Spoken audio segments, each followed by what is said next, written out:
So then but one thing that I see from the whole thing is the helplessness of a country and the president of a country when you have a bully who's doing what he wants and you can't do anything and no one comes to your rescue, nothing. You're just being bullied and the person gets away. I mean, that's the sad part when you look at it.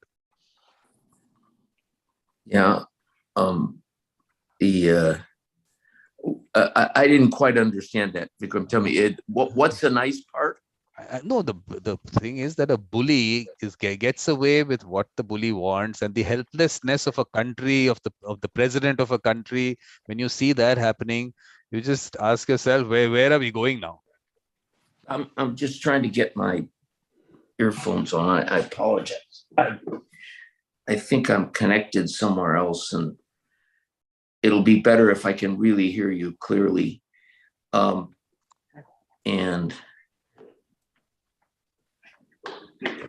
now I'm going to get connected. Right. Hold on. Here, you need help. You need help?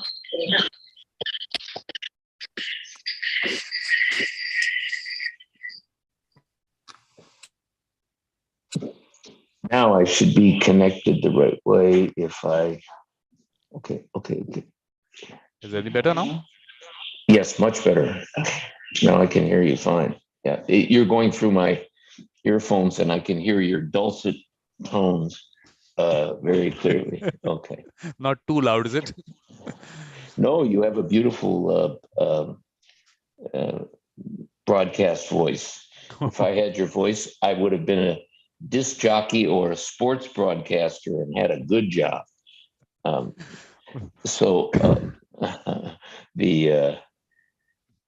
I think you were asking the question about why this is, how this current crisis in Ukraine, which obviously has the potential to spread beyond that, has had it affects people differently, and it has raised all of the issues of in my life about safety, about the Holocaust, about the early days, because I was saying to you, Vikram, that we've kind of grown up in the golden age. When I've performed wedding services for young people, I say to them, we grew up since World War II in this country without much fear. We had the Cuban Missile Crisis at one point. We had Vietnam, but it was far away. Basically, our security, going to bed in your home, in your house, knowing that you would wake up the next morning safe, has been most of our experience. And then you could deal with all the mean little daily problems that everybody but he has. But I think you felt a sense of safety. I know that was not true for people in a lot of other countries. And one of the great experiences with the international fellows has been to learn from their stories and their countries, what it's been like for them in various places. So you and I were just reflecting. I go back. I remember we used to do air raid drills when I was in grammar school, and we had to because it was just after of course, World War II, and Russia and other countries had, some had the atom bomb, and we were trained to just get under our desk and hold our head if there was an attack. That quickly went away, and then I think from that period, and I probably was 7 or 8 at the time.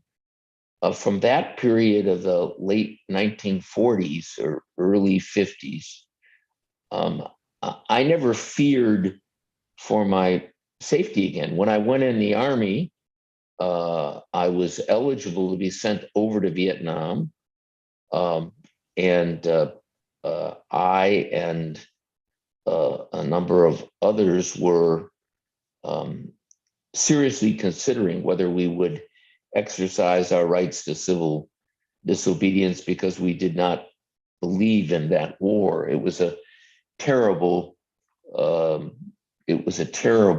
conflict between my sense of patriotism and loyalty to the United States and my how much I believed in our democracy and in our system, but being used, I thought, in that conflict for a misguided purpose. And so to suddenly, over a period of weeks, to have the specter of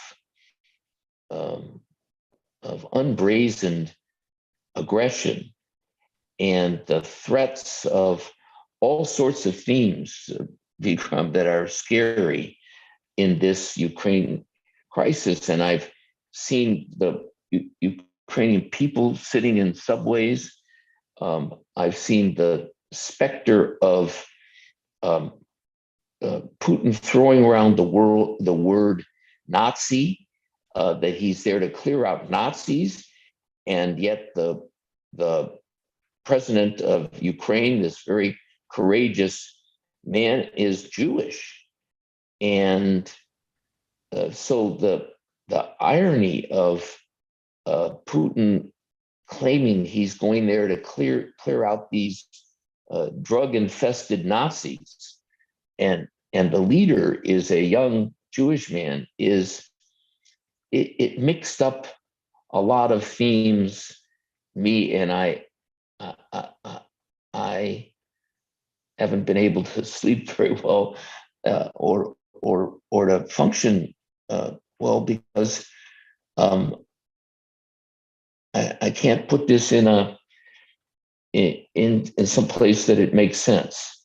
And added to that is that our family of fellows, and we have become a family in WIF and in our universe, many of them are deeply affected.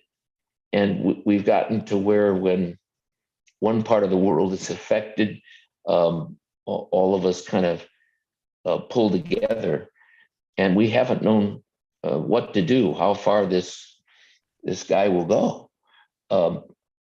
And so it's made me sort of live through the question of security, where I came from, that I am a sort of, in some way, a product of the surviving the Holocaust. And I'm old enough now that I've lived in a golden age for us in America, and I'm very grateful for it. But I see what a fragile world we're leaving to our children and our grandchildren, and it's cause for concern. So, without over dramatizing it, it's been really real. I have here in front of me from one of our fellows from Ukraine, a wonderful woman, pictures that she sent the last couple nights from the subways, where she and her family are huddled. This is a very talented woman who a week ago was at the mall, with her kids, and now she's huddled in a subway, uncertain where this is going. So I got a video from one mediator in Ukraine from her basement with her 10-year-old daughter. How do you explain to that daughter? I was just telling her that that daughter should not lose faith in humanity. I mean, she was saying that there was some orphanage which was blown up close to that place. So I mean, I'm just thinking that how helpless people are in the world. just someone can just walk in, the goon can do what the goon wants, and no one in the world. Well, I mean, are we really a connected world then? This whole United Nations and everything, but you are left on your own because of the larger politics that has to be played. So I think, Danny, what you need to tell us is that the role of mediators is what you have to tell us, where the role of mediation and mediators in global problem solving. I think because that's a topic that I have picked up as part of that Vision 2026, and we need discussions on that. Well, those of us who who devoted our careers to mediation in one form or another, um, uh, I think there are many of us who believe that there are limits to traditional diplomacy. There are benefits on all sorts of levels, from a, a, a, a landlord-tenant dispute to I think any trained and experienced mediator would be sitting here saying, boy, I wish I could get in a room now with Xi and Putin and Biden and a few of these guys, if they were sentient and sane, and have a mediation type discussion, if it were possible, where the human dynamics of this, the cultural and human and other dynamics of this could be weighed along with the geopolitical issues, and to recognize that they have a big play in this. Now, it's naive to think that Putin is going to go is going to come around with a nice, kind mediator after someone turns to him and says, "Well, tell me how you feel about the Ukrainians. Come on, tell us how you really feel." But nevertheless, we're just beginning to see what, and we're trying through our work and our foundation to collaborate with traditional institutions of that have stepped in these international conflicts, and we see from World War I how far that went and how many millions of people died, including a lot of wonderful Indian soldiers and others who were hurtled into it. When the leaders never even talked to each other, and never communicated at all, and just a bunch of leaders and czarinas and, and archdukes, sending the young seed-bearing boys off to war.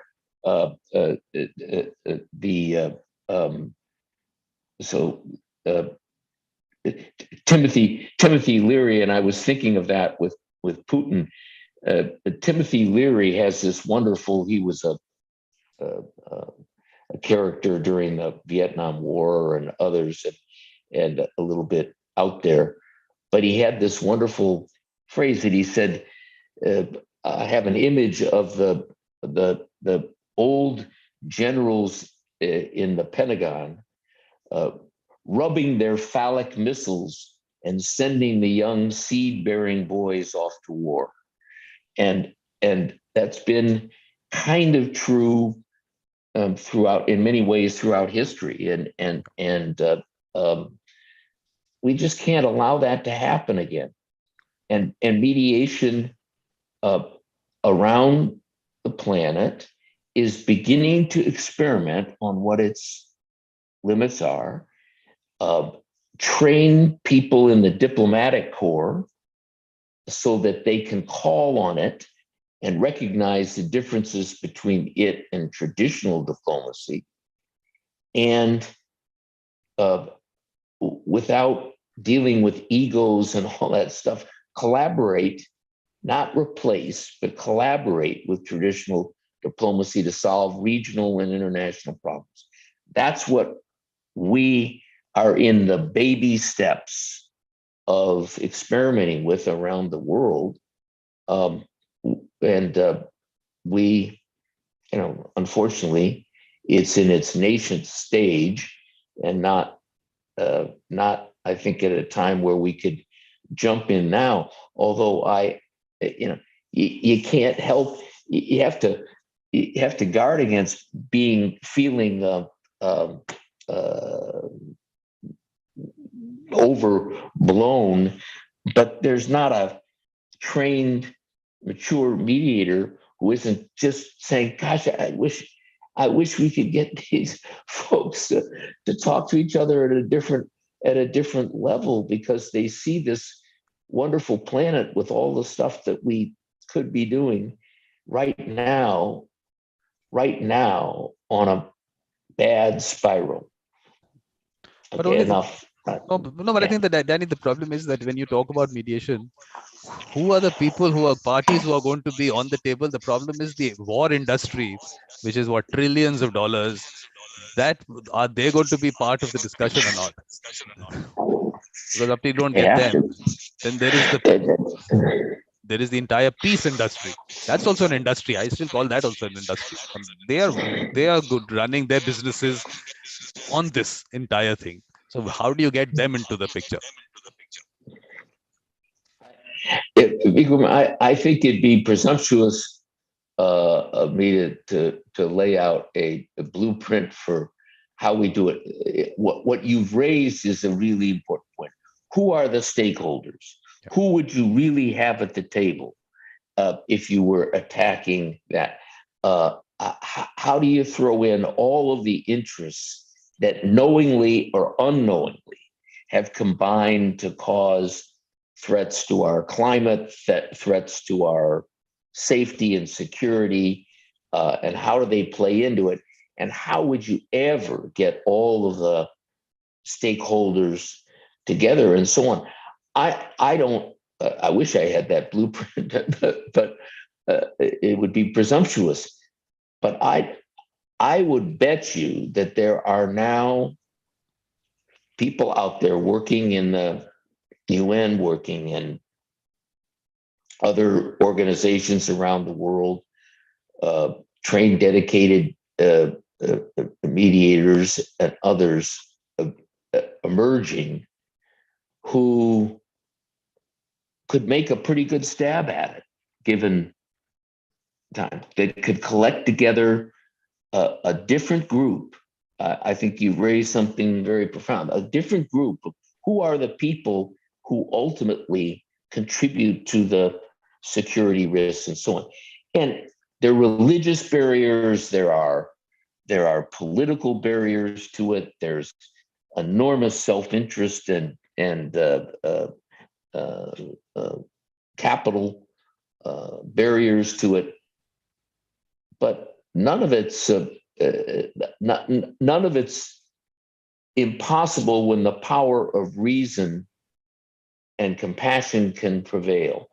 And that sounds preachy. And there's another peacenik hoping, we've had conferences on peace. The Middle East is the bones of good people who've gone to the Middle East to try to settle that and failed, could fill up a graveyard.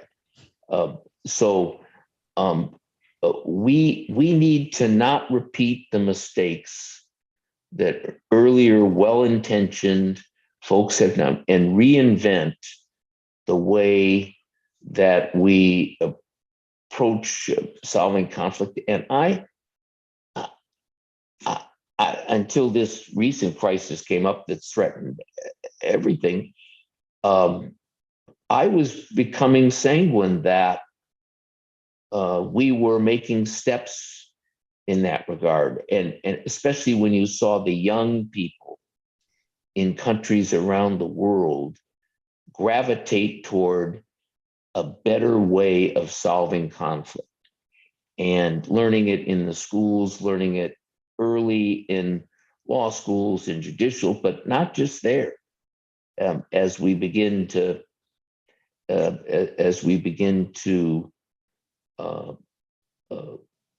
put the benefits of mediation kindergarten. I met this week under the wonderful direction of the Professor Suk Simran, who's the director at Pepperdine Dispute Resolution. We met with a group of special education teachers and supervisors, some 50 or 75 of them, remarkable people who devoted their life to special education and so on, but who have all sorts of conflicts that arise within their institution, between the child and the parent, between the parent and the teachers, between the teachers and the institutions, and they can interfere with especially in our country where everything can turn into a lawsuit that used to be handled by the school principal. So here were these special ed people saying, give us this tool so that we can solve a lot of this together. How do we set up a meeting between the angry parent, the child? What if the parents, the father and the mother don't agree and they're at war with each other? What do we do to not let this disrupt our teaching of the child and to not eat up all our resources? So they were lapping up the tool of mediation in their work. And it was such and it was handled so beautifully by Professor Suksimran and by they asked such intelligent questions, special ed people. It just let me say, hey, there's a better way. And it can start with a young child and his parents and a school and a teacher, but at its best, it could be operating right now. Now, one proviso: you probably need rational people, and people who are at least approachable by reason, and I think there's an emerging question as to whether or not one of the main actors here has all of his marbles at this time, and that makes it especially difficult. And I don't know the answer to that, what you do in those circumstances. But I'll tell you interestingly about how let's see, this the next 5 years or whatever. What I'm doing is I'm saying, just go down to the villages, communities, those people who have the mediator mindset, identify them, bring them out. And those are people who have a reasonable voice. They are fair. Let that kind of atmosphere be created around them where they can at least some basic, I mean, look, you can't be reasonable to everyone. Yes, you can only try. But that word of reason, that voice of reason, when it goes out from the grassroots level, get those people out. And let's see if that, because ground upwards is the only option we have from what we are seeing. Things at the top don't seem to be very reasonable there. So I think over time, let's see if those voices come out and that's what I'm trying to do now. That's my focus. And I'm actually involving teachers in that. I feel teachers have that respect in society. They'll help in creating that atmosphere, identifying these people. So let's see how that goes. I mean, that seems to be now my focus after looking at the situation all around, that these are the things that we need to do. But the only thing that's happened is Linda's got left out of the conversation. Linda, I'm very sorry. You haven't. But Oh, no, I don't feel left out at all. I love listening to my husband speak and his words of wisdom.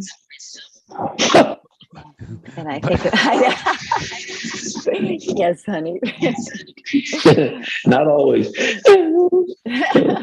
They're not wise all the time, that's for sure. But Linda, you can give us a little quick comment on the situation right now, Russia-Ukraine thing, if you want to. Then we get into with Danny's life. Yeah, no, I do share the same sentiments. What's happening right now is unbelievable. I mean, I grew up my mother's Vietnamese, so I know what war is like, and a lot of times that was carried in the household. A generation holds it. But also growing up in Germany, my dad was military, so during the Cold War, when the wall was up, and now the wall's down, and we never thought this would ever be a threat, and it is, and it is very real. I'm still having a hard time, just as Danny, grasping it from a different generation. We've never seen what he's seen and gone through it. And a lot of these fellows are of the same age and generation, especially Galina, in one of our Ukrainian fellows who's going through this. So it's just very hard to comprehend that it's become such a shameless, there's no point in this. And I feel very affected. And I feel that this work needs to really come out more than ever, really through communication and dialogue and seeing each other. It's so needed at this time, that how we are all really connected. We're all one. Yeah. That's the bottom line of all of this. So I was just telling him about this one mediator in Ukraine who sent a video of from a basement with her daughter, 10-year-old daughter. I was just asking, I mean, how do you explain to that 10-year-old child what's happening? And just the fact that all these stories are going to go around, what impact is going to happen on them. It's just so serious on that individual, even that one individual out there whom we are affecting. It's a sad thing. And we can't do anything about it. No one, the president of Ukraine can also not do anything about it. That's the helplessness of the entire situation. That's the word. That's the word that I think all of us, helplessness. Yeah. With all the tools we have now, and on the good parts of this planet, basic tools of communication, electricity, some kind of food, access to food, so has increased, so that there is a sizable part of the planet that has the necessities of life more accessible, more available, than in any time in history. And with it comes some idea that we can that creeps in, that we can kind of control our destiny, even for those people of faith who daily surrender themselves to some greater being, or the thought that they're just part of a tiny pebble in the universe. But I think the technology and the gains we've made have at times given us the confidence, or the false confidence, that we control our destiny or our lives. And if we don't do well, it's because of our own mistakes, our own failings.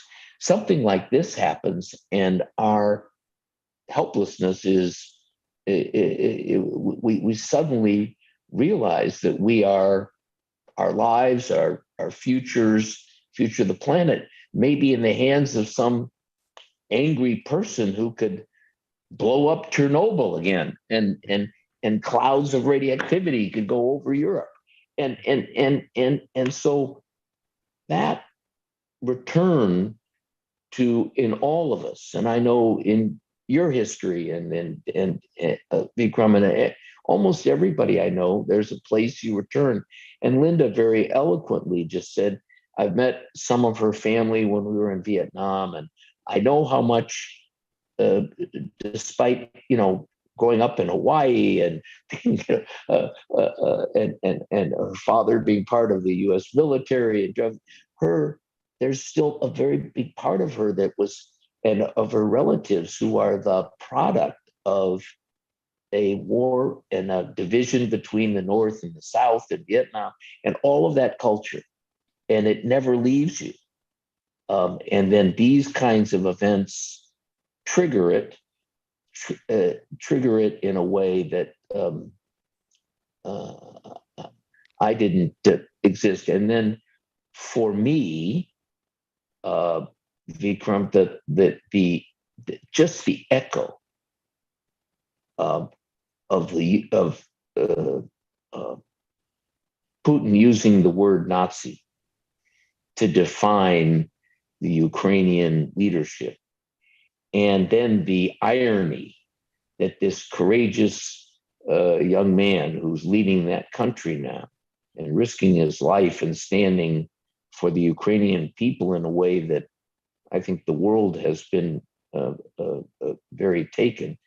The fact that he's by chance Jewish, and that this could turn in some way back uh, uh, uh, is something that we who come out of the Holocaust wear in our hearts and on our sleeves, and that yellow star on our sleeves is just, it's permanently tattooed, and so when that whisper of a guy like Putin saying that, it just it raises those fears that I thought that I was going to be able to live my life and escape those.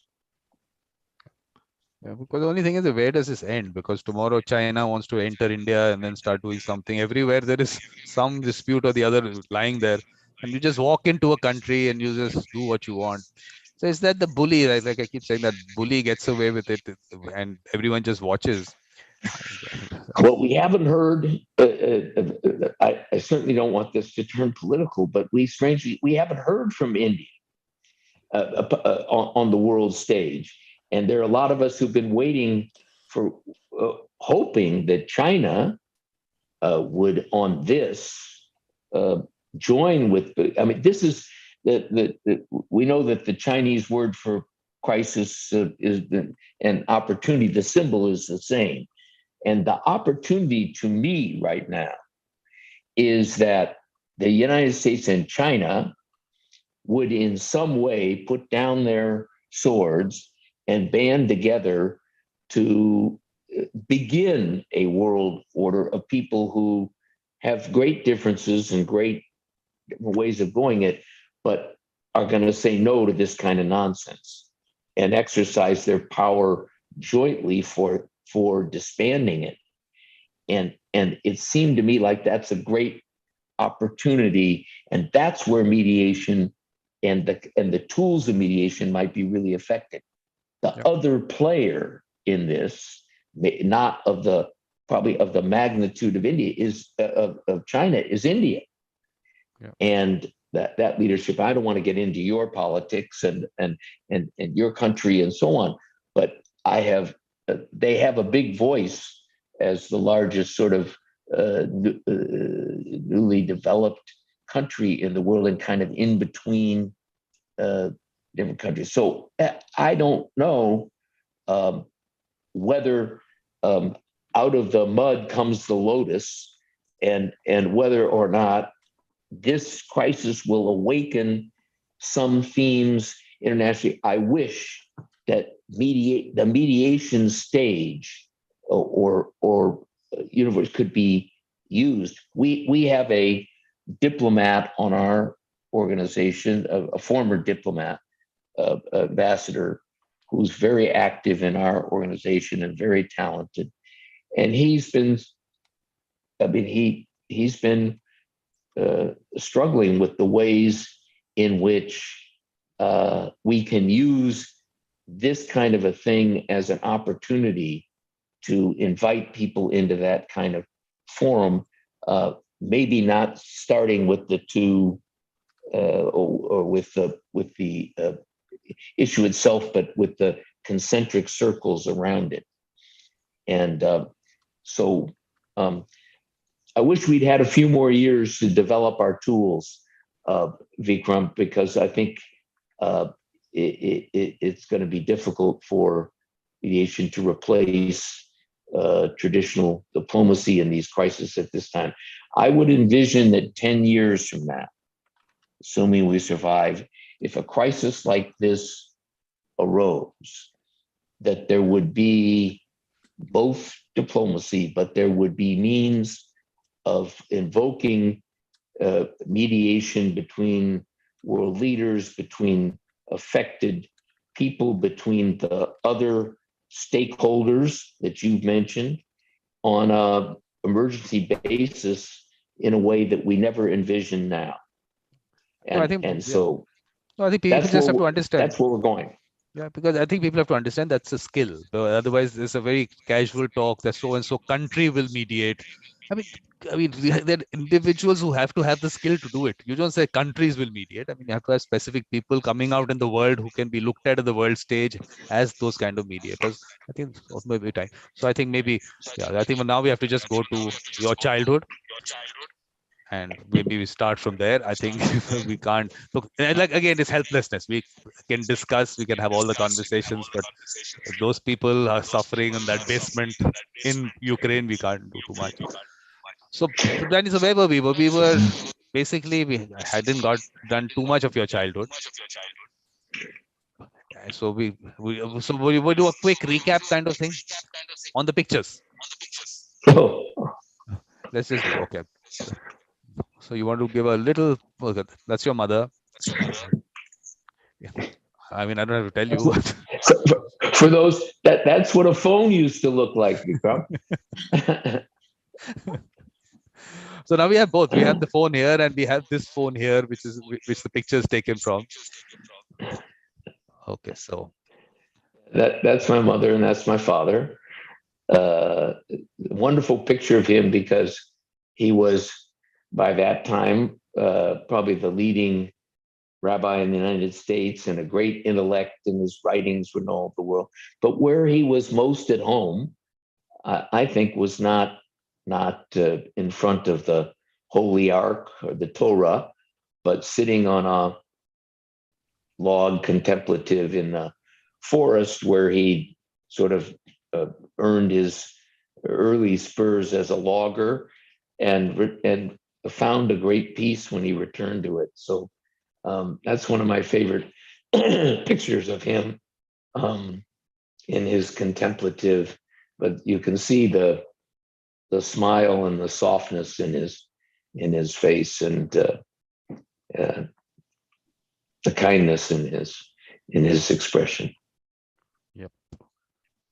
Then obviously the photograph of the village. Yeah, that's the village. I don't know whether I explained it. I said that's the village where he came to, and this is 1937, right before the Spanish War, Franco War begun. And he and my mother, who's in the back, returned to this little village in Poland, Szczepin, to visit the people. And all of these people came running out from their homes. Jacob from America, Jacob from America.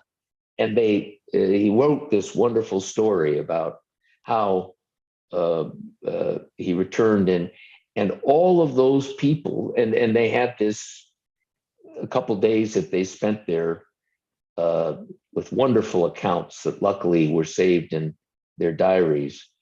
And then they went on, and all of those people in that picture there, 3 years later, were carted off to the and cremated in Buchenwald or Auschwitz. So we never saw any of those people again. But it's a wonderful picture, and they were on their honeymoon, and they had, strangely enough, Vikram, on the way over, they on their ship were all of these young American volunteers who were going over to fight in the Spanish Revolution and to fight against Franco. So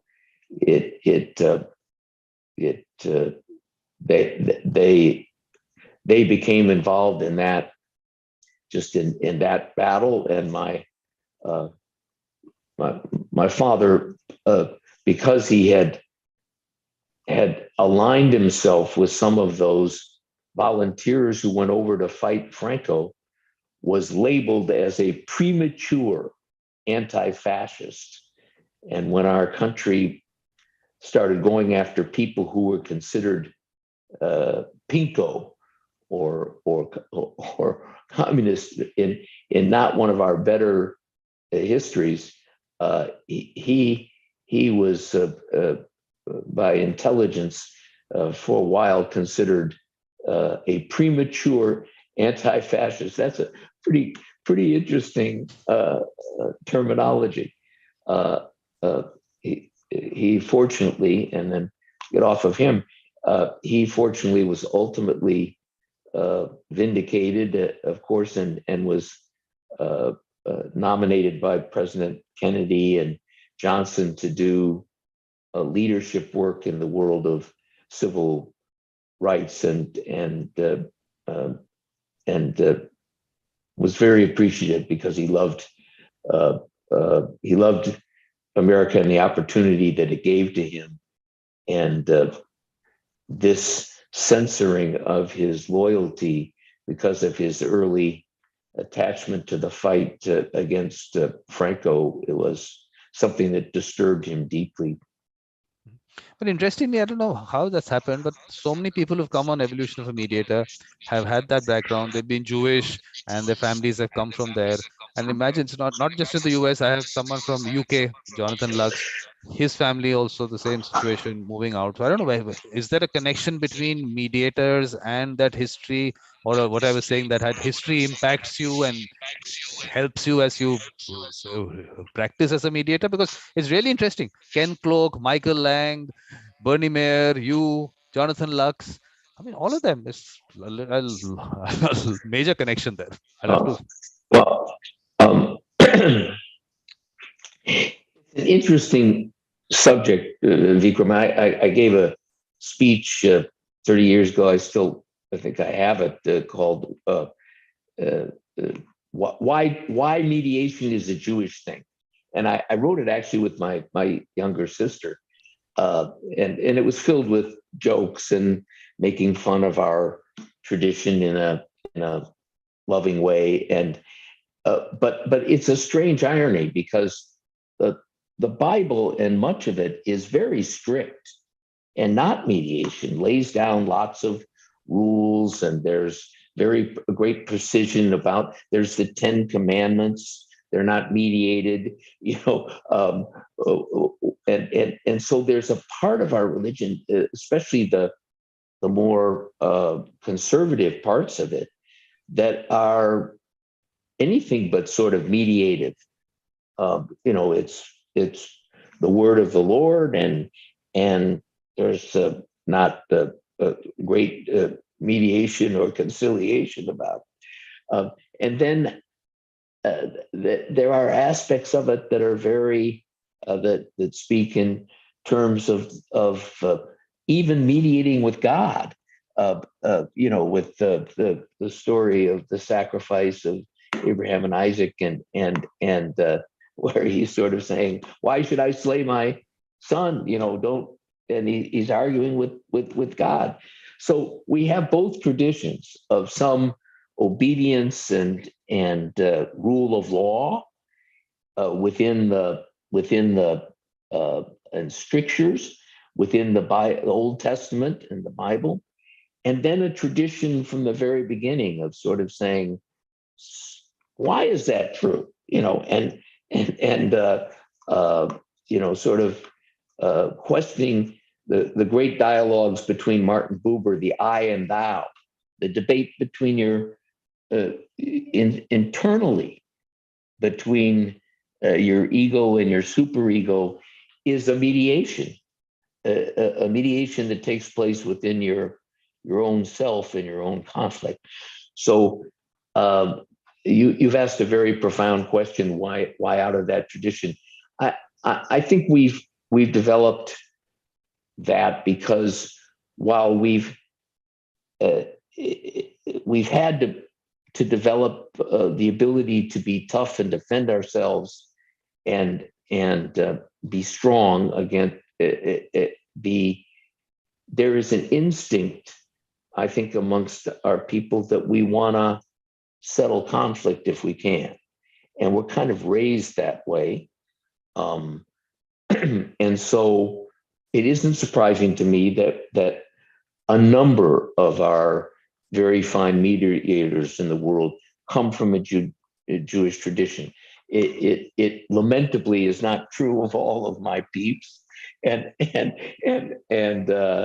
many wonderful mediators come from all sorts of other traditions.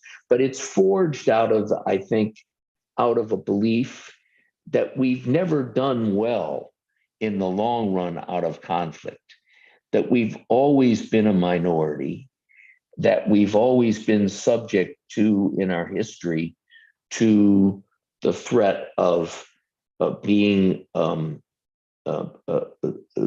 victims of intolerance, and that we're better off learning ways to combat that are than we are to try to fight it. And because in that world, while Israel, for instance, has become tough, we're outnumbered, and it's not our tradition or our history. We're not Vikings. We're not. That's not where we. That's not our tradition. Because when I reached out to people to come in, like Ken Cloak or like Alexa McEllang, Bernie Mayer and all, I had no idea about them being Jewish or whatever. It's just now when we were talking to them, they came out.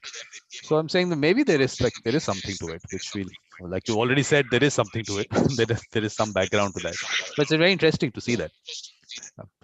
I think it's more. I'm not sure.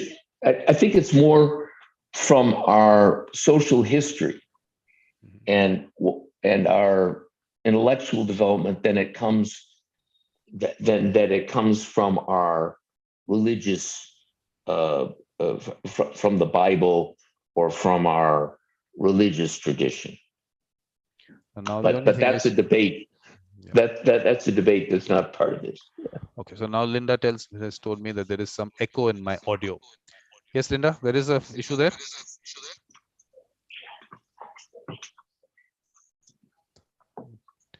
You'll have to unmute yourself. Oh, yeah. Yeah, I don't know. Are you hearing it, Danny? Do you hear it echo in Vikram's audio? No? Okay, I don't understand why it's just me then. Okay. No, I think no, but when you're speaking, I can hear that echo when you're speaking. So I think there is some connection between our or whatever, something there. Oh, okay. Maybe I'll log off and log back in then. Let me try that. Okay, I'll be back. Yeah. Hey, don't go. So we'll wait for her to come in. And now the only thing is that, Danny, there is a whole gap. Or maybe I can also. I can hear something. I can hear something. Just give me 1 second. 1 second.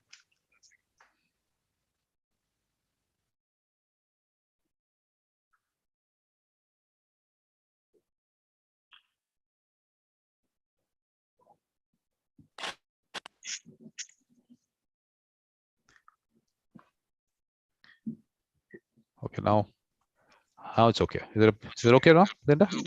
Yes. Oh, wait. It's still there. Now it's back. Yeah, it's still there. It's okay. I don't understand what it is, but I can live with it.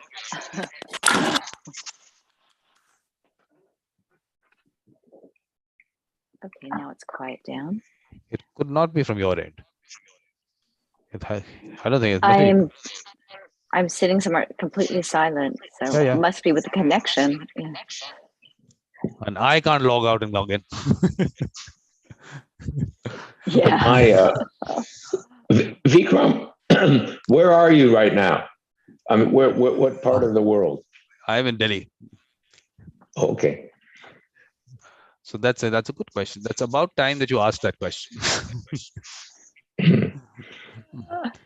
Okay, so anyway, so basically there's a gap in photographs. You send me pictures of your college time, but we don't have any of your childhood.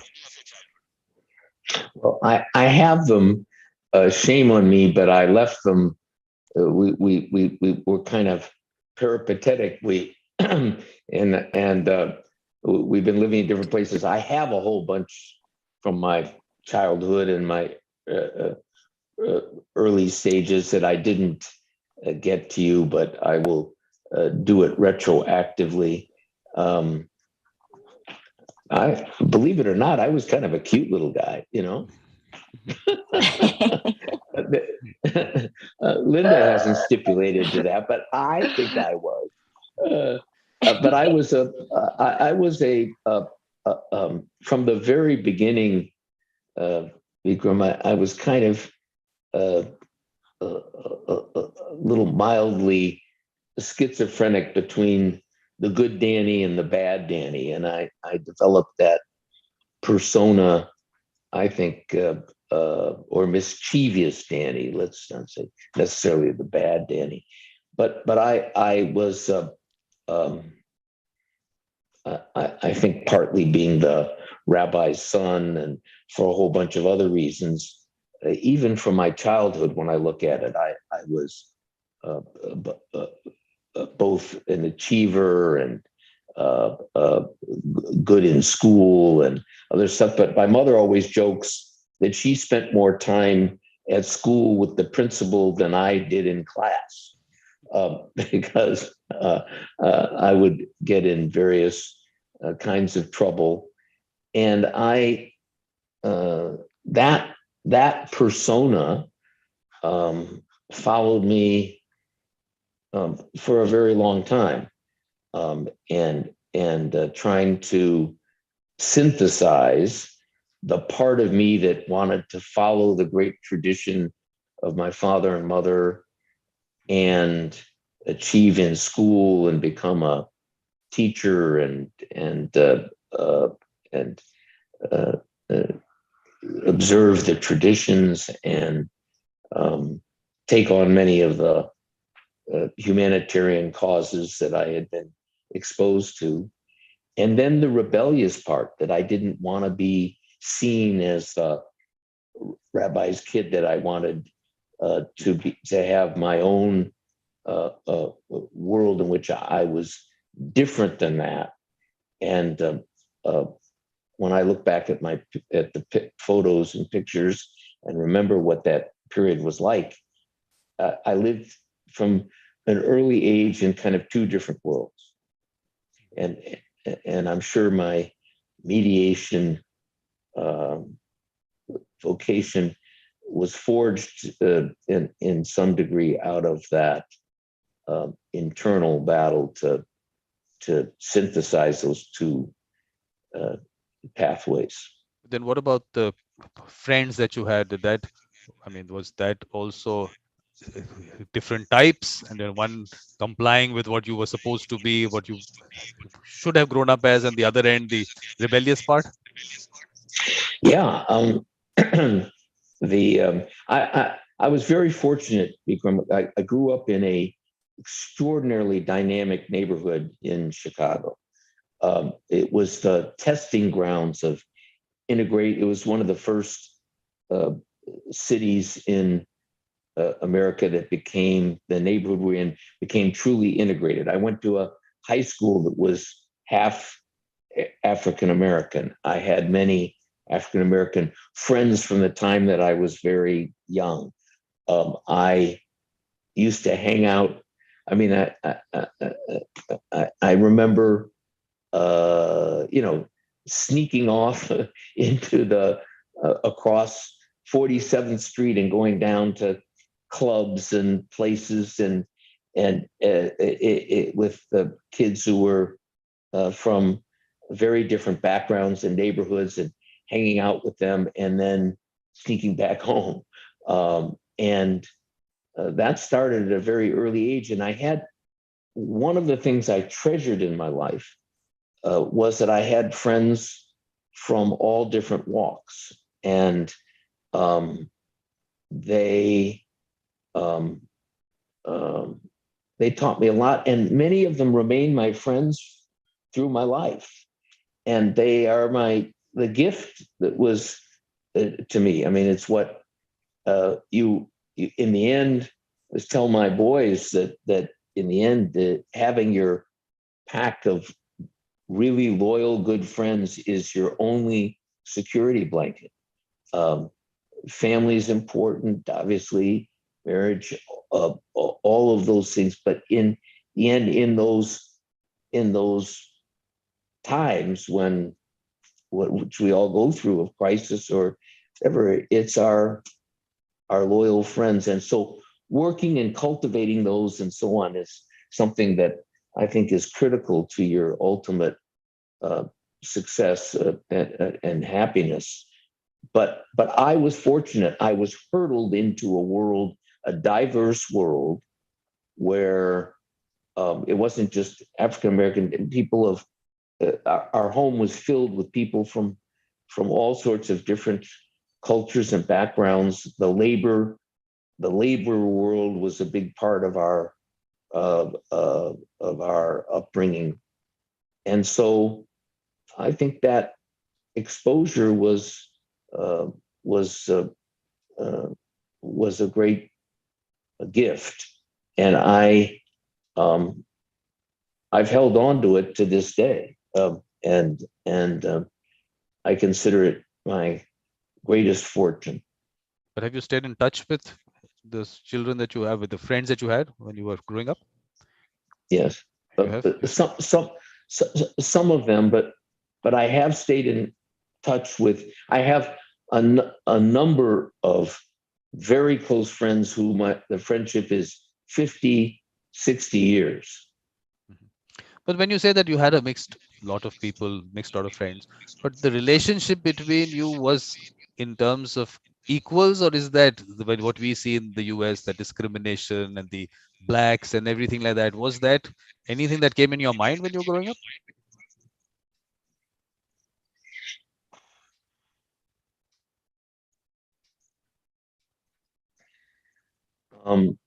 Well, I'd like to think that I was free of that kind of prejudice and or bias, implied and or real bias. When you examine it again, you realize that you had some. But the early minority or African American people that I was exposed to were as gifted or more gifted, and had many were outstanding achievers, and so it was very easy not to carry with it some sense that they were different. I remember, though, how comfortable I felt. I used to. My father got a clergy pass to the Chicago White Sox baseball team, and that was one of the good things of being a rabbi's son. And I used to, for 10 cents and those passes, you could get into the ballgame. I used to cut school and get on the streetcar and go to the ballpark with a friend, and we would sit out in the bleacher seats, with Paper Bag Charlie and Sam, the scorekeeper, and these guys were from the streets, and we just loved them and loved hanging out with them, and much of my enjoyment came from characters like that. And I remember in college at Stanford, I earned my spending money. I would go to class teaching Sunday school. I didn't really have the right to, because I didn't know enough to teach it. But the rabbi hired me, and I made I think $50 or $100 every Sunday teaching it. But I remember I would go from there teaching Sunday school to East Palo Alto, and there was a dice game every Sunday afternoon behind the big grocery store. And I'd hang out with all these characters, and they'd play drums, and we'd roll dice against the wall, and I'd sometimes lose my whole morning salary out there. But it was fun to me, and I think that dichotomy between being the good son and the rebellious son was a pattern that that kept with me probably longer than it should have. But that was my life journey. But then your parents sat with you and told you that, okay, this direction that you're going in, this is not the way you should be. Did that discussion happen with you? No. But Linda, is it? I think my father, he would never say it, but I think he got a secret pleasure from it.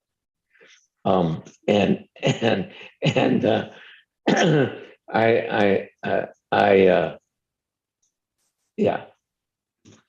But Linda, is that echo very irritating? I can log out and log in again. No, I don't hear your echo. No, it is. No, I do hear some of it, but I don't know. Linda's saying that, so I can always log out. No, it's okay. I can deal with it. What I'll do is okay. I'll make you the host. Let me log out and come in. Please let me in. Please let me in okay. when I do that.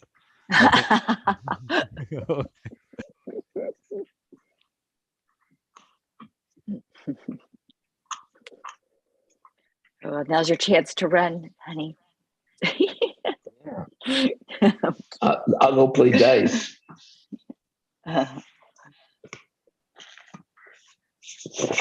Okay. Where is? Okay, I've come in. Is it any better now? It's better. It's better. It's still a little bit, but it's better. Strange. I don't know what. Okay. Yeah, and it's only mine. Now it's mine. Now it's minor. Yeah. It's there, but it's there. I can also hear it. I can. So Danny, but now from your end, is it? I'm just trying to understand these relationships with these children who come from various backgrounds. Is it that you really want to be with them, or is it that, okay, they are underprivileged, or whatever background they come from, I should be in some way associating with them? Maybe true. Certainly not at that age. I don't think it was at all patronizing. They were in many sense my pals and my friends, and there was a certain permission for me to just kind of be someone I liked and enjoyed. I spent many years after I went on the bench and doing it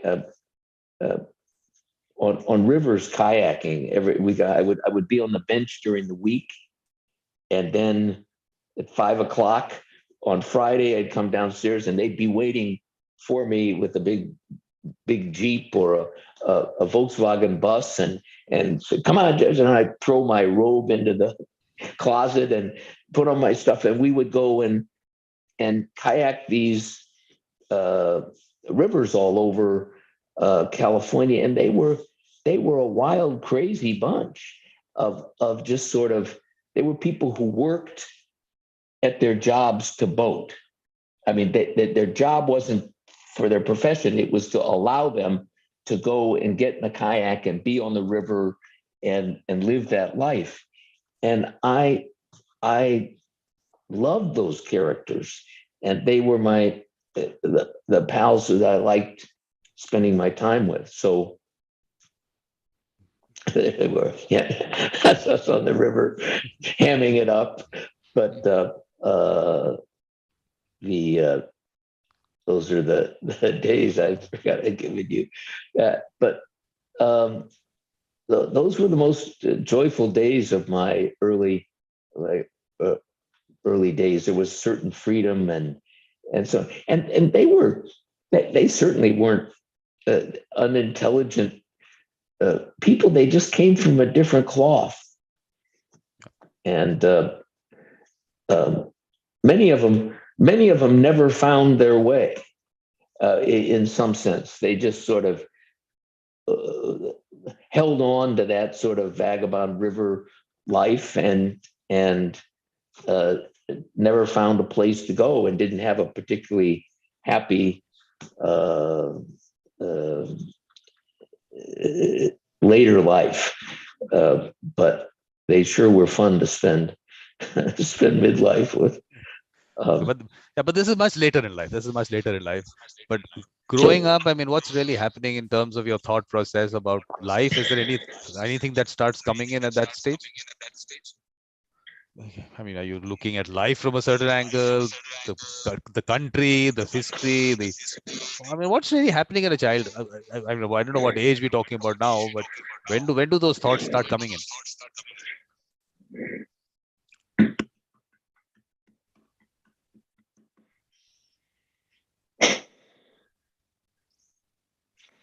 I think it happened when I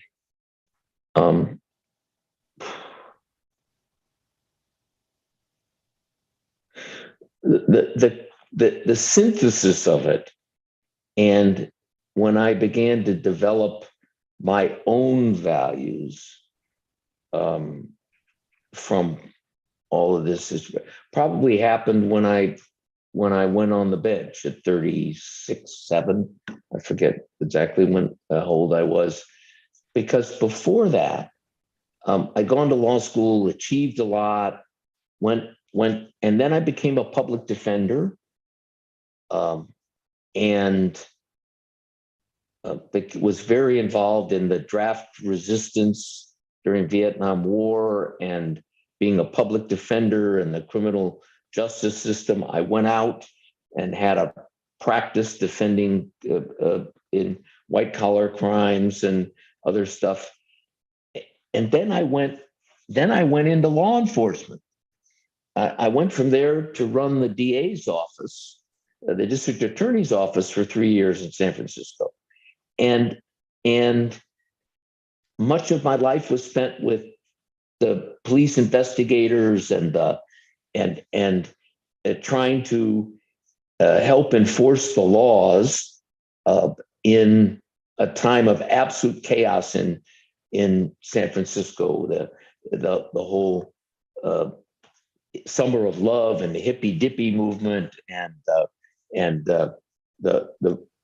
large movement of gay folks into San Francisco, and all that was going on with the cultural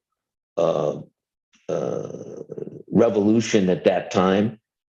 And there I was on the law enforcement side, and hanging out a lot with police inspectors and homicide inspectors and so on. And then mercifully, I was appointed by the governor to the bench. And that's where I think I kind of began to find I very early on asked to be assigned to the juvenile court. And I was the supervising judge at the juvenile court for 4 years. I think the most important years of my judicial career, and where I think the philosophies and the things that I want to thank you for doing this interview, you and Vikram, and forcing me to do it. I kept complaining and saying, I don't want to go and talk about all my old stuff, and who the hell wants to hear that, and all that. But you forced me to think about things that I don't really think about. And when you ask good questions like, where does it come from, whatever you're doing now, and so on, I think I lived so profoundly in this split between the wild, rebellious Danny, and hanging out with all that, and the achieving, going to Harvard and getting good grades and teaching religious school and being, the obedient son. I think I was very caught up in that division between being the achiever, honor student, and then being the rebel, that it finally came together on the bench. And at the juvenile court, where I just was, I had the gift of 60 or 80 incarcerated children who we really did look at as my temporary foster children. And those were glorious years. And we used to pack a whole bunch of the foster kids in we had this big van, my former wife and me, and we used to pack the kids in and bring them up to the country for the weekends. And I'd rush back on Sunday night to visit the kids. And it was like having a big family of these kids and experimenting with whether you could really positively impact their lives. And that bug really got me then. And I think it's never left me, that my purpose, if I had a good purpose, was to enable people, was to try to maximize their opportunities if I could do that. And I think it was forged out of that experience in the juvenile court. It made me get out of myself some. It was the first time I think I had done things in a truly unselfish way. A lot of what I'd done before was mixed. And it's been the beacon for me in whatever I've done later on that has been good and in fulfillment of the values that I believe in. But we still skipped a lot of time. We've gone straight to college, and then we've gone to your of course, completing your college and working as a judge. But between that period, I mean, in school, what's the activities that you're doing? What are you participating in things in the school? What's happening there? You made me think about that and to realize that I don't. I'm surprised at the paucity of recollection and all that I have. I had a pretty good. I went to high school at a wonderful mixed integrated high school with lots of some great math and Latin teacher. I gravitated.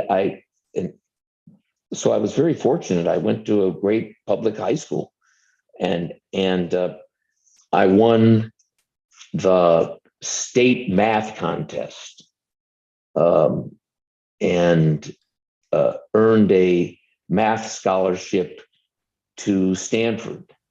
I went to Stanford back out west because I didn't want to do what my other friends had done, to go to Princeton or Harvard or whatever. So I wanted to be different and go to Stanford, which no one at that time really had heard about. And I went from this integrated, wonderful high school experience in Chicago, with all of the wonderful, our home filled with interesting people, labor and music and entertainment, and all around the University of Chicago. I went out to this school out west, 1,200 kids in my freshman class, Vikram, and not one African American. Wow. Yeah, that's Stanford, 1958. Of course, it's very different now. It always had a high, but it was one nice, there were a few foreign students because I used to meet them playing ping pong There'd be some Asian kids who would whip my butt at ping pong, but it basically it was all nice to kids from Orange County, and that was the school. I remember we used to go down to the bookstore and see there were a couple early hippies there with green book bags on, and we used to go and look at the hippies over there. The rest, everybody was a nice blonde god or goddess. But that's where I went to school, and it was a huge change for me. But it was very good academically, and the campus began to evolve. But I was in a fraternity. I kind of got good grades, taught Sunday school on Sundays, had a good college career, but insulated a lot from the world. I mean, it was just that sort of study hard, get good grades, and dated a lot of blonde girls from small towns who made it to Stanford. It was a pretty good period, but I don't think until I went to Italy. Stanford had a junior program in Italy, and I see the letters I wrote home. And when I had this sort of intellectual awakening in Florence, Italy, with the Renaissance and being exposed to it, and my letters back from my parents saying, "You're finally getting it. You're finally, my dollars towards your tuition are finally paying off," because there was something I was beginning to wonder about the world intellectually, and to get it. But the mostly happy times during that. Mostly happy times socially. I was always successful in terms of never feeling like an outsider. I did feel I did feel at Stanford when I first got there for a while that I was a different duck, because I didn't have diversity around me. There were very few Jewish kids. I enjoyed it, but I did feel like coming from the South Side of Chicago and all of that diversity and intellectual stimulation and so on. And then I was at Stanford in sort of a very different environment. But I enjoyed it and got a lot out of it. And then Vikram,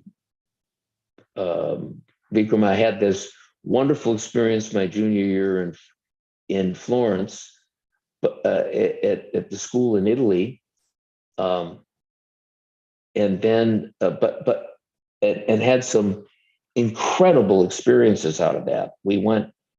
I got arrested in Sicily at the circus. I got. It's not going to be just that you have to tell us about it. It's not just going to be as simple as that. Why did you get arrested? What happened? Well, I've told the end of this story, but and actually it was with the person I got arrested with was is a Pulitzer Prize winning professor today. But we were students and we went to the circus in Gela, Sicily, which is a little town in Sicily that once a year the circus comes and the whole town goes to the circus. And we had gone to visit the U.S. I think the U.S. Diplomat there, our school contingent. So we wore a jacket out of respect to. So we went to the circus and we had we had on these little sport coats, and we were sitting in about the fourth row, and they had this act where the clowns were riding on the donkeys, and everybody was laughing because the donkeys would buck the clowns off, and then they would run and jump back on them. And my friend, the professor, looked at me. We didn't say a word. He just nodded, and I nodded, and we bolted out of our seats and we ran out on the thing. And there's like about 5,000 people in the stands, or 10,000 people, and they kind of applauded. They thought this was part of the act, and we ran the clouds off, and we jumped on the mules. He claims that I was riding it backwards, holding on to the tail, and that's a metaphor for my life, that I was always ass backward in my life. But we rode until the gendarmes, the police, came out and arrested us, and they grabbed us by the neck and led us off to the roar of the crowd, who thought this was all an act, and arrested us, and then took us to the Navy. They were sure that we must come from the U.S. Navy that had a pavilion there, and they took us there, and the Navy said they didn't want us, threw us out on the street, and we didn't have any money to get home. We were out there wandering around, and the Navy has that arrest record, and to this day. But we did a lot of stuff like that. That was fun. But the most important experience is that this particular man and I put together a trip with an Italian tour guide to the Soviet Union, and with 14 other Stanford and Italy students who agreed to join me. And that was at a time when very few Americans had been allowed into. It was the time of Sputnik and the beginning to open up of the Red Curtain. And we went over there as a group to Russia, and had, on the way, I visited the Stepin, that little village that you saw the picture of. All they had was a plaque that said this was once the village of Stepin. But it was an important journey for me. And then we went to Russia, and we had this incredible, that was the Kremlin back in 1961. And I have a bunch of wonderful pictures there. We were very carefully followed by the KGB, and I tried to visit some synagogues in Moscow, and kept a diary. And when I went back through customs, they grabbed my diary about it. It was an interesting time, but we made contact with Russian students, and it was a very eye-awakening a trip for me. And I developed a distinct interest. I was a political science major. Was my thesis was on Albania. I got very involved in the politics of Eastern Europe and Russia, and we had we did have, Vikram, then you can stop me, but we had quite an experience of coming back. We were in a cafeteria, the three of us, and my friend went up to get some salad, and a man came up to him and handed him a satchel with a whole bunch of papers in it and said, "Get this to America." And he came back with this thing, and he said, "What should we do?" And we went back to the hotel room, three of us, and we had long arguments whether we could get arrested, we could do it. But long and short of it is we each took a third and we tied it to our backs. And we were leaving the next way to go back to, okay, and we had long discussions if one of us got caught, would the others surrender or was it each person for themselves? Long discussions. Anyway, we got to customs and they, of course, got through right away. And I was held there because I'd been visiting those synagogues and they knew I had a diary. They'd evidently seen me. So the customs guy said, let me see your diary, your notebook. And he was sitting there trying to read it. I guess he called over some guy who spoke English.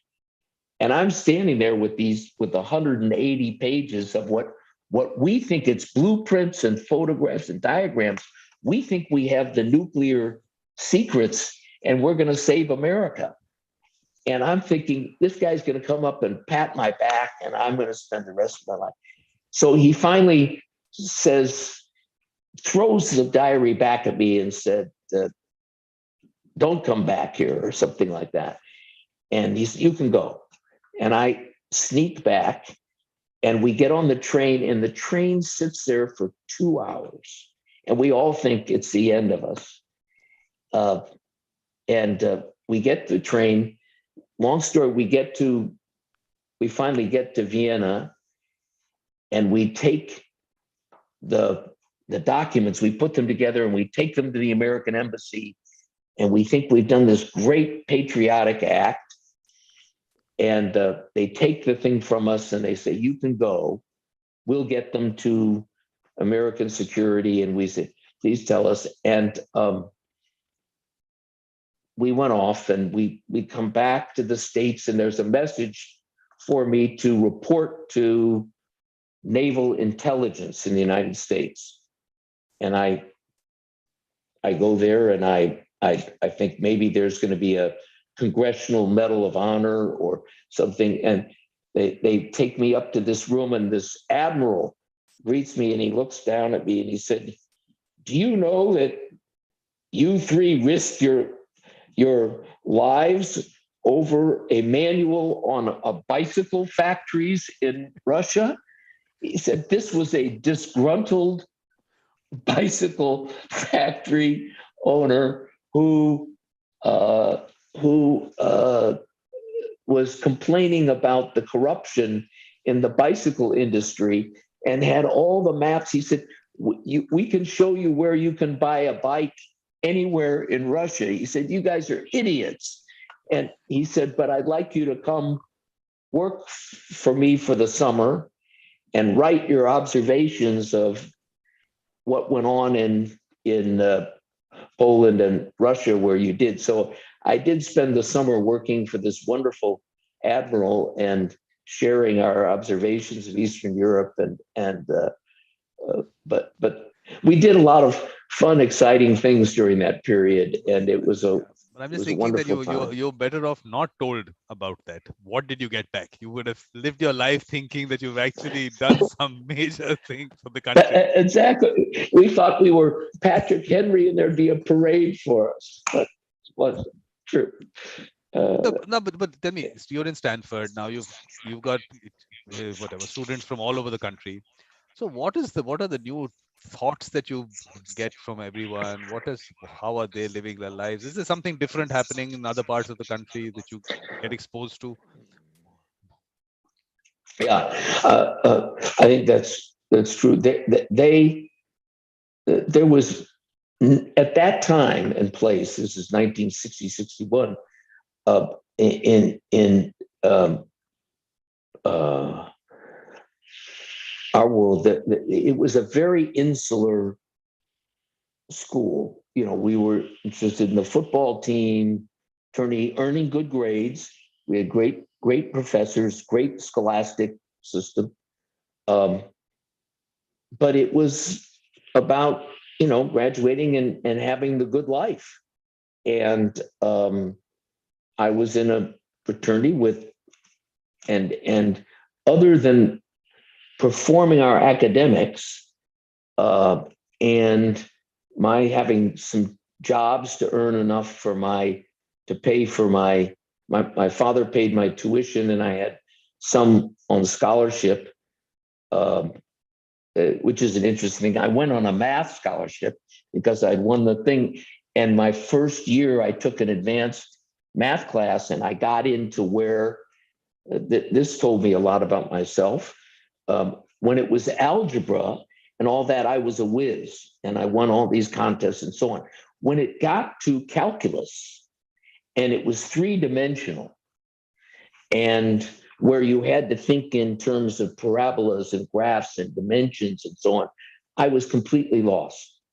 It's the only C I got in college, and the professor passed me out of sympathy for me because I was going to lose my scholarship. I couldn't get it at all. And it's frankly why the title of the book that I'm writing, that has taken way too long. The title that I chose for it is "Down Deep, I'm Shallow," and it came from that sort of early linear magic, but the ability to conceptualize and put it all together was very difficult for me. And I think that said that my mediation and other skills and ability to sort of absorb a lot of facts, put them together quickly, remember them, use them in ways that's helpful to resolution, but the dive deep into the profundity of what, as my Spanish friends said, going profundo, that's not so much a part of my being, and what I don't know if you can call it a regret, but it's a limitation on my intellect and my being that I sort of have accepted myself. And so when I'm around people who think differently, or who do dive deep regularly, I thrive being around them, and I love what I can learn from them. But what were the characters in Stanford that you were associated with, and some interesting ideas that you heard of, the thoughts that you got? I would really want to know. Um, I, I just, I was in a fraternity. I wish I think it was the friendships and the associations that I had during that period didn't last through my lifetime. They came earlier or later, and that period was about socializing, getting good grades, earning enough to do it, being part of the American American Western dream. What it did do is it gave me a love for the West, for the outdoors, that stayed with me all my life. And I pledged that as soon as I finished, when I made this decision to go to law school, and went back east to law school, the day I took my last exam, I had my little Volkswagen packed and ready to go. I didn't stay for graduation or anything. I just was gone and back to the West Coast, where I could be outside and be on the rivers. I developed a lifelong love of rivers while I was in college and so on, that I, to this day, is my passion. So that it did infect me with, that I wanted to be around beautiful country and the healing part of the outdoors. and nature. So, but my relationships in college and so on, looking back, I mean, Tony, whatever, the blonde cheerleader from Midland, Texas, whose father came up and kept calling me Winston because he couldn't get Weinstein out of his mouth. Hey, so tell me, where are you from, Winston? That's what I did in college. So it's not. I don't know what I learned, other than that I got good grades that got me into the best law schools and kept my scholarship.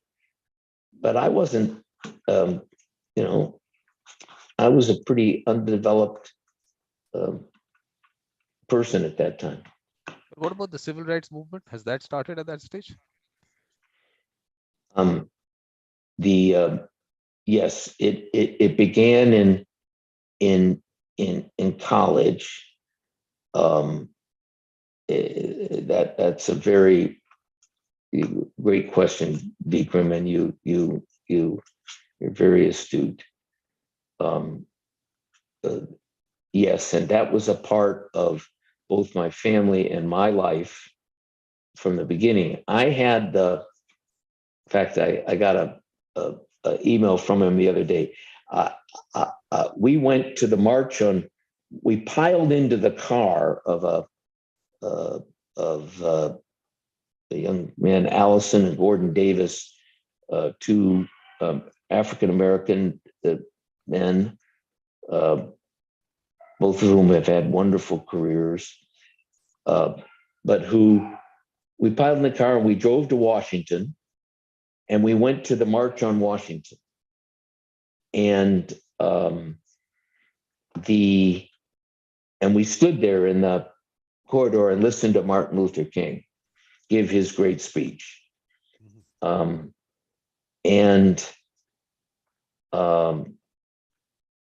Because obviously my father was very involved in the civil rights movement and was on the Equal Employment Opportunities Commission in the South and worked with Lyndon Johnson and Bobby Kennedy to help integrate the South. That became, for those years, a very important part of my life. And we went to the South and we marched in the South, and at some real risk and exposure. Those were great days, with in the South, camping out with kids who believed in that. And luckily, we were never harmed. We were actually treated pretty well by a lot of people in the South that we were marching through. But there was a feeling of unity and purpose that was intoxicating, and stayed obviously with me when I graduated from school, and I went back. But to watch the development of the civil rights movement in our country and to feel a real part of it and connection to it was a great gift, and it's part of our history that I'm proud of, and that we made that great change, at least on the books. The development since then has not been what we all had hoped it would be, but we may be getting there. But it was a special time. No, but Rani, the way I mean, you're growing up in a place where there is discrimination, there is segregation. How are you taking to it? What are your inner thoughts that you're living in a world where this is happening to people? How are you looking at it at that point of time?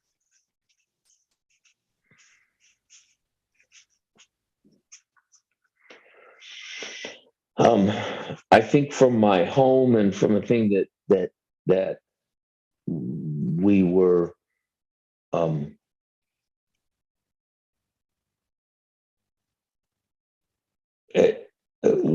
it was part of our being that it was wrong and that we had to do what we could to change it. That's the good part. And I was fortunate in that I had, from an early age, a lot of friends who were African American and going through it. But I'm sure I had my own, despite being exposed, living in an integrated neighborhood, socializing from the beginning with kids from different backgrounds. I'm sure I had, I went to an implied bias class a year ago and was, resistant to going. I don't need it. So I went in and realized, I'm still carrying around baggage, even though I had, from the beginning, a dedication to trying to change it, of exposure early on to people I didn't live in a little white suburb where I, just dealt with African Americans in passing. So I had a better chance to be unaffected by it. But I think from reading James Baldwin early and early authors, the loving the poetry of Langston Hughes and others, gravitating toward the music of Motown, and I had a what they called a Jufro, a big. There you have some pictures of me when I actually had hair and so on, and I sort of felt a connection to my my brothers that way.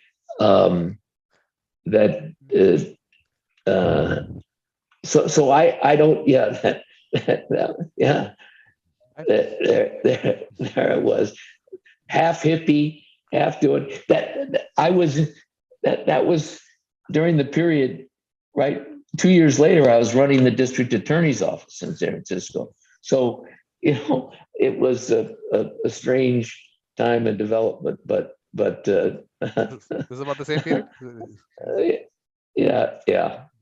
Okay, this is That's a picture. That's when I was running the district attorney's office, and the person to my right is Mayor George Moscone, who was a good friend, and I worked with him on many projects. And he was assassinated along with Harvey Milk by a police officer, Dan White, in the famous killing in San Francisco that was part of that horrible period. And then we had the whole Jim Jones thing in People's Temple, and it was quite a period in San Francisco. But this was shortly before Moscone was assassinated, and a picture of the two of us at a press conference in San Francisco over. This was actually over juvenile crime, and that he had appointed me to head up a program to help with juvenile crime in San Francisco. But I'm just thinking, Danny, that He was, yeah. But again, does it yeah, come go ahead. down to helplessness? I mean, here is a person who's grown up in a mixed kind of environment, and then he sees this kind of discrimination happening. Is there helplessness there? Or what is the feeling actually? When you see, actually, you're seeing a human being be discriminated against, segregated, and whatever else was happening. I mean, you would know better exactly what was happening. I think I came out of the Kennedy generation. Do not don't think about what your country can do for you, but for what you can do for. We came out of school, I think many of us, and I did, out of law school, believing not helplessness, but that we could do things to change it. And it was a different view than I think I would have today. In any way, we really felt through the Peace Corps, through our work, through and the rule of law, and despite the fact that we had still bad rules and so on, we really believed we could change things. And many of my contemporaries and so on have tried to do so, and did not just go into the corporate world and get swallowed up by Wall Street and all of that.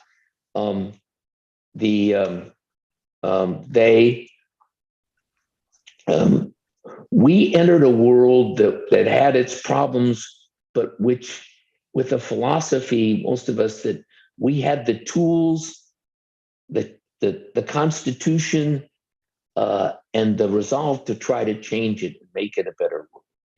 And I see some of those same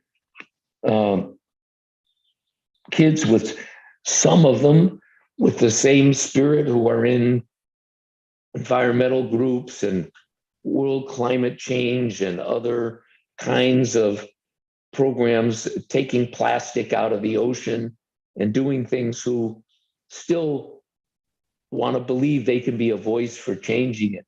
But I see more of the young people, and I try to interview them and so on, who just sort of feel like, you can't do anything about that. I'm going to find my niche and get my piece of the action and so on. I believe in some of those things, but I'm not going to fight it. It's too big for me. It's too whatever. Very different than the generation of people that I graduated with and were part of it. We were very lucky. I think there was a spirit at that time that we could do good in the world. And you felt that you, as much as you could do, you did. You don't have any regrets looking back.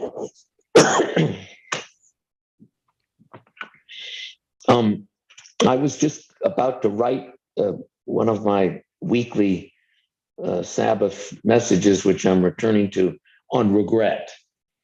I love that Frank Sinatra song about regrets. I have a few, too few to mention, and my voice is not great, but I don't think I regret that, and I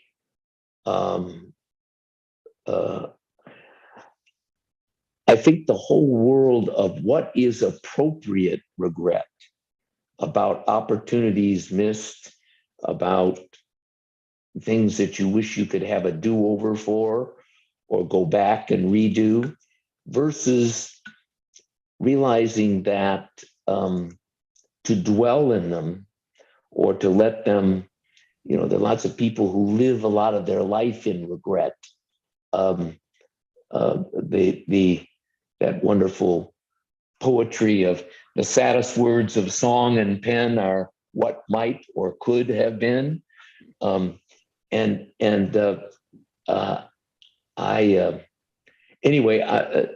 mentioned a topic that I'm thinking a lot about, and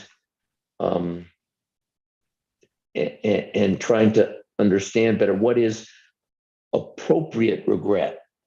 The recognition that you haven't fulfilled all of your destiny, that you have missed opportunities that we're doing, that you've made some mistakes that you wish you could redo, but not letting that dictate what you can still do or what kind of life you are living. And so it's a subject that I'm quite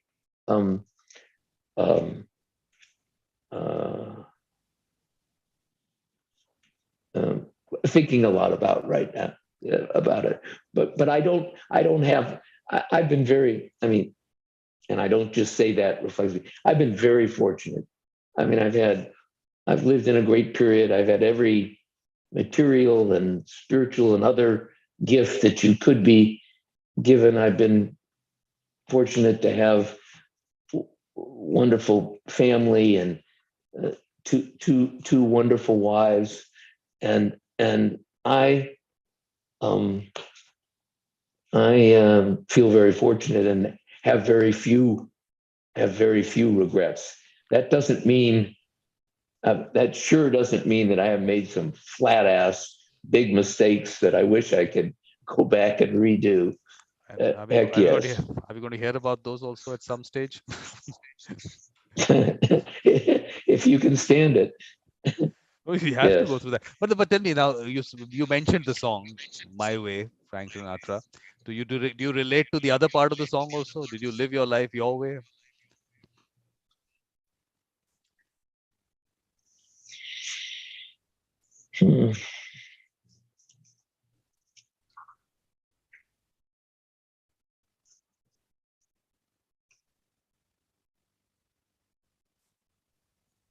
You have.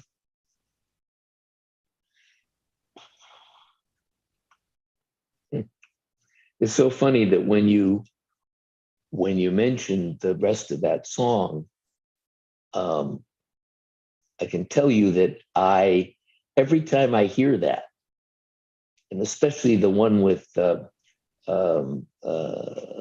Placido Domingo singing it with him in wonderful harmony, I often cry a little bit, both because I think I have lived it my way in lots of ways, but I also recognize there was a part of me that was always, especially when I was on the bench and I was trying to get the courage to make a very tough ruling. Wondering still sort of what people would think. I remember right after I got on the bench, almost I was so angry that one of my first cases was a case where the police officers had busted into a big house and found a whole bunch of heroin and guns on guys, and made this arrest. And they hadn't gotten a warrant, and they'd beaten down the door. They clearly were pulling it. And they were officers that I knew. And this was a big bust and fairly dangerous guys.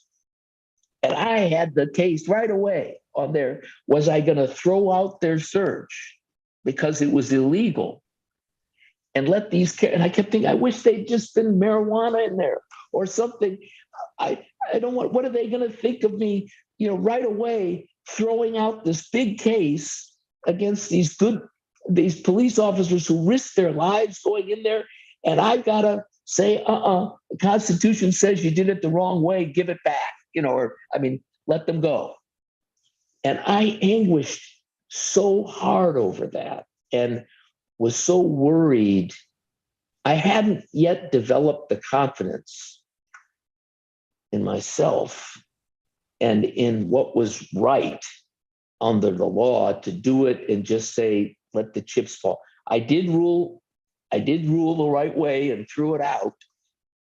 But instead of sort of having the confidence, I did the right thing in the toughest situation. I remember I didn't smoke much. And then I remember going to my bailiff and saying, give me a cigarette. I was writing my opinion and I was smoking cigarette after cigarette because I was so nervous about doing it. So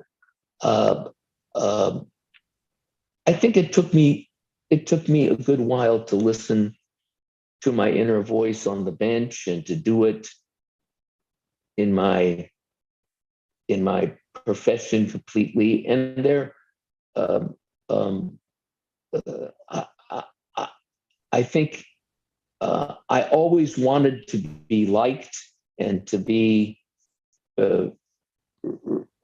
respected. And I think I must have made some concessions along the way to that I regret, that I wish I'd had early more confidence. I think I was the product of so many different themes and trying to synthesize them that it took me a while to be able to define myself with the confidence that let the chips fall where they may. I've listened carefully to what people say. I'm open-minded, but this is my call. I think I feel that way now, but it wasn't that way when I was 35 or 40. But what are those situations where you bit off more than you could chew? Oh, God, you're so good.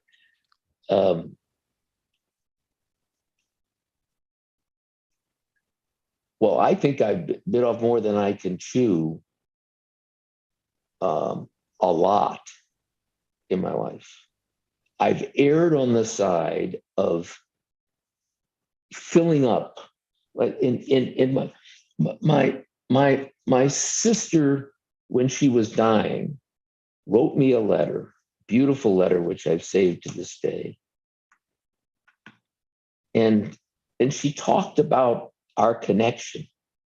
And when people had my attention, the light that they felt and that she felt. And she said, it was early on, what you need to fight against is the distraction of taking on more than you can. She didn't say that, taking on more than a human being can handle.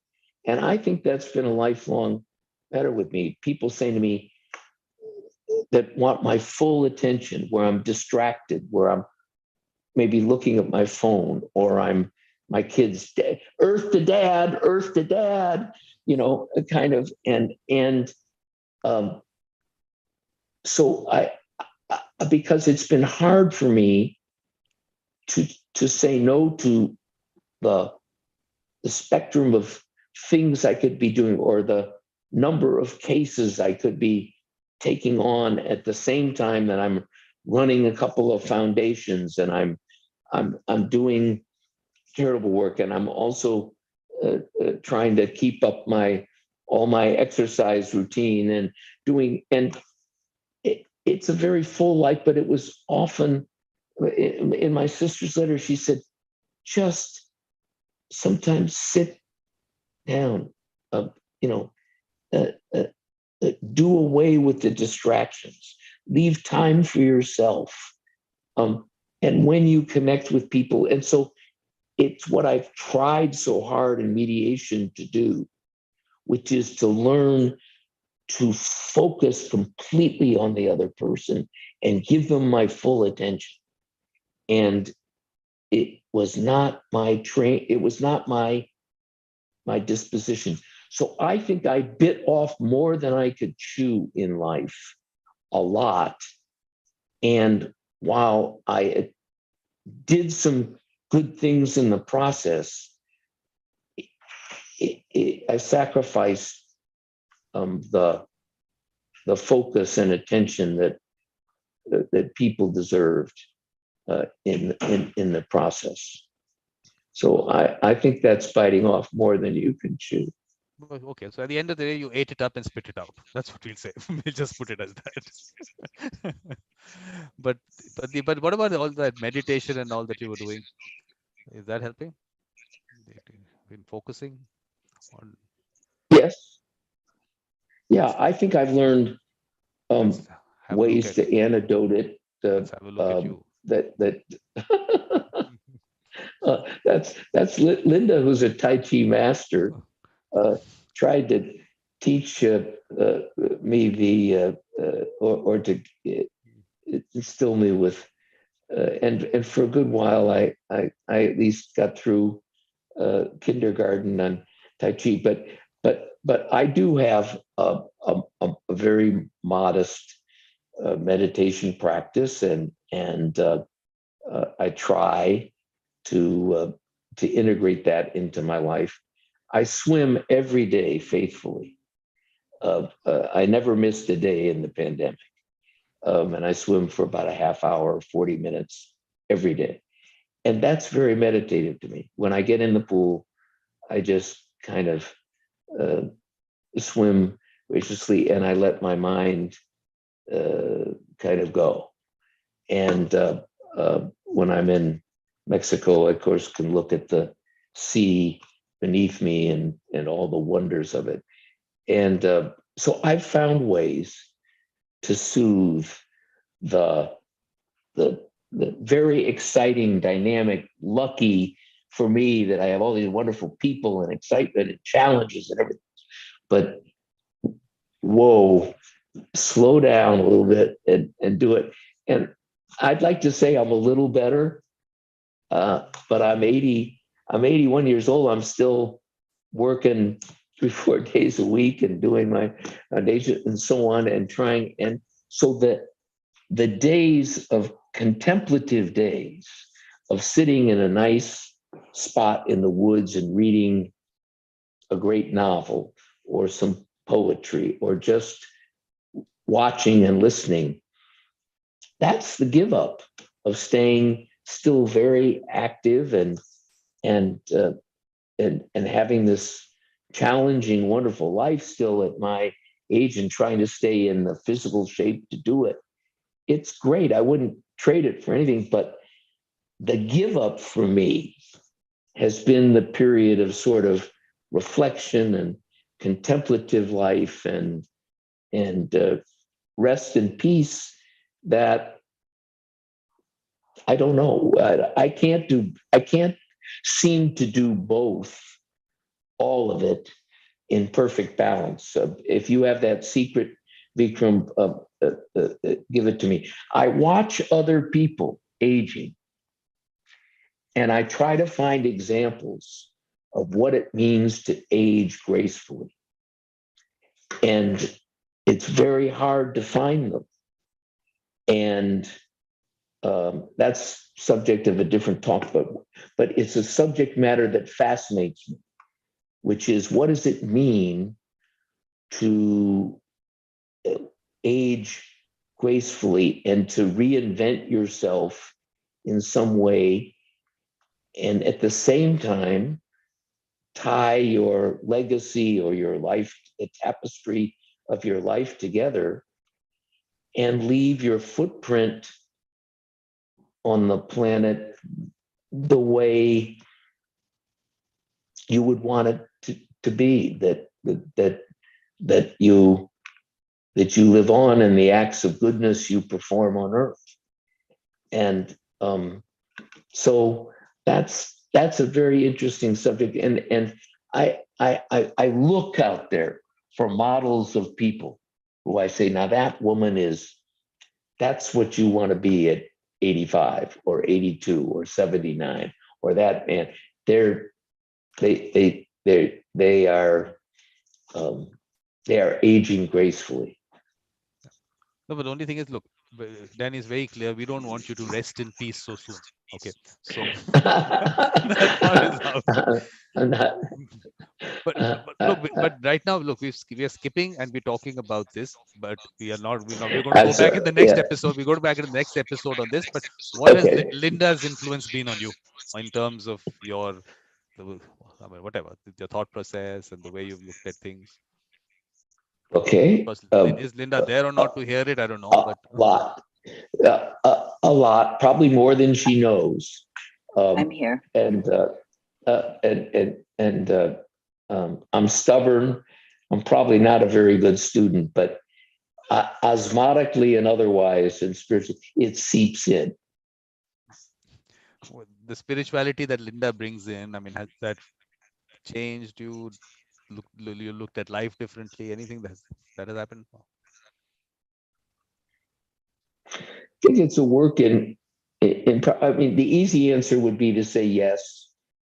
But my spiritual development is nascent, and I'm maybe in my sophomore year, if I'm lucky, and I'm sure for her, and she can speak for herself, which so much of her life and her importance of her life is spiritual, and her development is much greater than mine.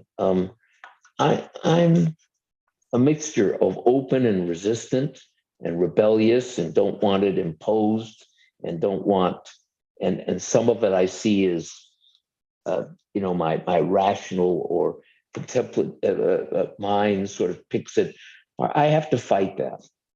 And so I'm a I'm a B- student, but despite all my resistance and my thing, there are wonderful pieces of it that have seeped in, and I feel are a great gift to me from her, Okay, and for which I'm very grateful. so you're not getting a C. The only C is for that maths thing. That's all. Okay. So I don't know, but Linda has to tell us whether you get a C or not. See, Linda, what do you think? No, he's a very good student. The rebellious does come out, but he at the end of the day, he's a very good student, and it goes in when you least expect it. He might be resistant up front, but he does, and I think he gets a lot of joy from it as well, and peace, and that's what he's finding, the settling into it and trusting there's something. I mean, he's always had that there's something bigger than us, but to stop and hear it and feel it. Or maybe I think it's the fact that there are certain parts of you which are there but have not got a word to it or a definition to it, and that's also not required. I mean, it's part of you, and whatever way it is, I think it's just you, and you don't need to label it in any way. I think that's all. As long as, like, if okay, what was little below the angels, as long as Danny is there, we're okay with that. What do you think, Danny? A little lower than the angels. That's the best we can be. Uh, the I don't know where you pulled that from, but You said. oh, I did. Okay, Yes, yes. because it's a big theme, and one of what by the way, one of my father's favorite sermons is titled "Little Lower Than the Angels." Um, it's what we strive for, but many few of us have been there. Vikram, this is a joy for me. Thank you for forcing me to do this. And And it's not over. It's not to over. think about. We I have know. I another know. next episode. Yes, yes, yeah. Okay. I know, and I'll be a better responder and stay with the agenda. I know today got off in different directions, but thank you. I have to be at a 9:30 hearing test, so let's conclude today and hope that at the next session that things will be better for our brothers and sisters in Ukraine and in the world. And thank you, Vikram, for today and for the last session. You are very gifted in what you do, and I appreciate it very much. All I do is have conversations. That's all I do. Well, but no, you have a gift of drawing out. Danny's going deep, so you have a gift of drawing this all out, and Danny, and feeling comfortable. So thank you. So nice. But now, when are we keeping next, Danny? Are we keeping it on the 9th of April? Is 9th of April an option? We're on. Okay, 9th of April done. We're on. We'll have the baby pictures then, maybe. Yeah, we'll get your baby pictures, and I'm gonna complete my spiritual development between now and then. And so when you see me on the 9th, I'm going to be, you'll probably have trouble communicating with my earthly side, but well, I'll try. And the time remains the same. Are you're okay with this 7 a.m.? 7 a.m. is okay for you? But it's fine. No, we get up real early. And yesterday we were in Zambia at 5 o'clock in the morning, so we're doing okay. So and Linda, I'll get this audio thing going. I don't know what the situation is. I'll get it going. So I know it's. Thank you. It was much better. Thank you. All right. So thank you very much. Blessings. Both of you for coming in. Thank you so much. All right. Bless you. Bye. Thank Bye. you. Bye. Bye.